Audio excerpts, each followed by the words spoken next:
Hello friends, how are you? In this video I am going to share a honest review related to a product which name is Glass Skin Face Polisher.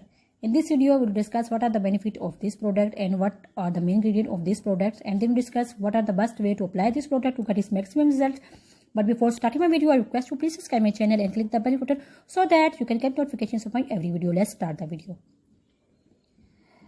Glass Skin Face Polisher is in fact a gentle exfoliator, and as you know that exfoliations on daily basis are very good for your skin. If you exfoliate your skin, it unclogs your pores, prevent acne, and make your skin even tone, and prevent dead skin cells, make your skin glowing, brighter, reduce fine lines, get rid of oil and dirt. And a luxurious rice-based powder that gently micro exfoliates skins to reveal glass skin.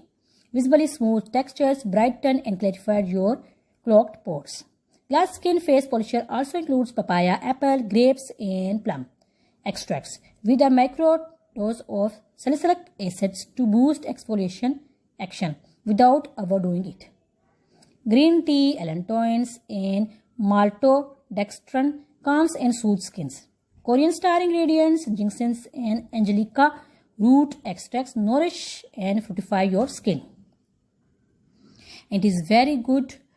And now we discuss which skin type can use this product. It is a very gentle exfoliation. It is good for all skin types. If you have sensitive skin, dry skin, oily skin, you can use it to make your skin flawless and make a healthy glow.